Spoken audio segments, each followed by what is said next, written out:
안녕하세요. 오늘은 그리스의 이상적인 아름다움에서 잠시 눈을 돌려서 로마의 아주 현실적인 힘에 대한 이야기를 해볼까 합니다. 예술이 어떻게 거대한 제국을 만드는 비밀병기가 될 수 있었는지 같이 한번 파헤쳐보시죠. 그러니까 그리스인들이 저 하늘 위의 완벽함, 신과 같은 이상을 추구할 때 로마인들은 땅에 발을 딱 붙이고 있었던 거죠. 그들의 핵심 원칙은 바로 실용주의였습니다. 훨씬 더 현실적인 임무가 있었거든요. 생각해보세요. 수백만 명이나 되는 사람들을 다스리는 제국을 어떻게 만들고 또 유지할 수 있을까요?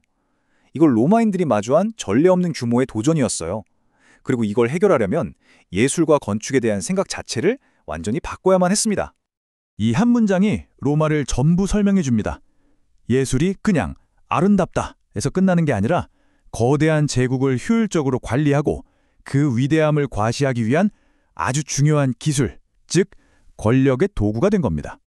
자, 그럼 본격적으로 한번 들어가 볼까요? 로마의 첫 번째 비밀 병기는요, 사실 막강한 군단이 아니었습니다. 바로 세상을 바꿔놓은 건축 기술이었습니다. 이건 그냥 돌멩이를 좀 더 좋게 만든 수준이 아니었어요. 로마 콘크리트는 말 그대로 게임 체인저였습니다. 강하고 가볍고 심지어 물속에서도 단단하게 굳었거든요. 덕분에 로마는 이전과는 비교도 안 될 만큼 더 크고 더 빠르고 더 강하게 지을 수 있게 됐죠. 그리고 두 번째 혁신은 바로 이 아치입니다. 원리는 간단한데 그 결과는 어마어마했죠. 위에 쐐기돌 하나를 딱 박으면 모든 무게가 양옆으로 쫙 분산돼요. 그러니까 기둥을 끝도 없이 세울 필요 없이 엄청나게 넓은 공간을 만들 수 있게 된 겁니다. 여기서 로마인들의 천재성이 또 드러나는데요. 이 아치를 그냥 360도 싹 돌려버린 거예요. 그랬더니 뭐가 나왔을까요? 바로 돔입니다. 하나의 개념을 응용해서 완전히 새로운 차원의 건축을 열어버린 거죠. 이 모든 기술이 집약된 결정체가 바로 로마에 있는 판테온입니다.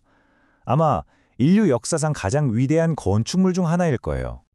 판테온의 콘크리트 돔, 그 지름이 무려 43m에 달합니다. 43m!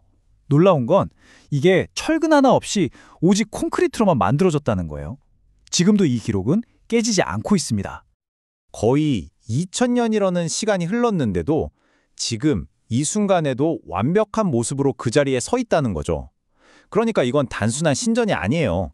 로마의 공학기술과 그 힘이 얼마나 위대하고 영원한지를 온몸으로 보여주는 하나의 선언문 같은 거였습니다. 돔 한가운데에 뚫린 저 구멍을 우클루스, 즉 눈이라고 부르는데요. 저 눈을 통해서 빛이 한 줄기 쫙 들어오면서 지상의 인간 세계와 저 위의 천상 세계를 연결합니다. 마치 신이 신전을 내려다보는 것처럼요. 정말 경이로운 설계죠. 자, 건축 얘기는 이쯤 하고 이제 조각으로 한번 넘어가 볼까요? 로마의 실용주의가 조각 분야에서는 아주 노골적으로 순도 100% 정치적인 도구가 됩니다. 이게 정말 재밌는 지점인데요. 로마 조각에는 딱 두 개의 얼굴이 있었습니다. 황제를 위한 조각과 귀족을 위한 조각. 그 목적과 표현 방식이 완전히 달랐어요. 황제들을 한번 보세요. 아우구스투스 같은 황제들은 거의 그리스 신처럼 젊고 완벽한 모습으로 묘사됩니다. 제국 전역에 나는 너희들의 신적인 통치자이며 나의 권위는 영원하다 라는 이미지를 확실하게 심어주기 위해서였죠. 반면에 귀족들은 정반대였어요.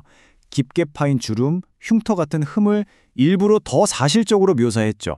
왜냐하면 이게 바로 내가 이만큼 나라를 위해 헌신하고 고생했다는 경험의 증거, 훈장이었거든요.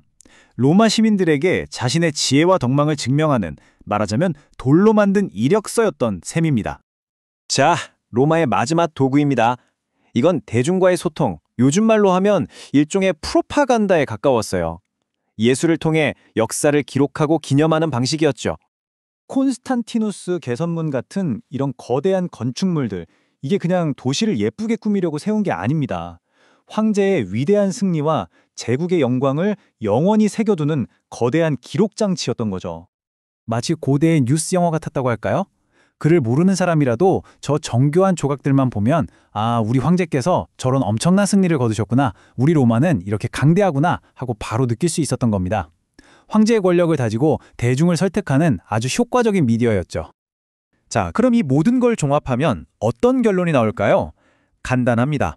로마에게 예술과 기술, 그리고 권력은 사실상 같은 단어였어요. 절대로 분리해서 생각할 수 없는 거였죠. 로마가 남긴 이 유산들을 보세요. 아치, 돔, 콘크리트, 공공기념물, 그리고 사실주의 초상화까지. 이 실용적인 도구들은 제국이 무너진다고 해서 사라지지 않았습니다. 오히려 그 이후 수천 년 동안 서양 예술과 건축의 뼈대를 이루는 아주 기본적인 설계도가 되었죠. 그런데 말이죠. 만약 로마의 그 수많은 신들이 단 하나의 새로운 신으로 대체된다면 그때 예술은 또 어떻게 변할까요? 제국이 서서히 힘을 잃어갈 때쯤 예술의 목적 자체를 완전히 뒤바꿔 놓을 거대한 힘이 등장합니다. 그 이야기는 다음 시간에 계속해서 풀어가 보도록 하죠.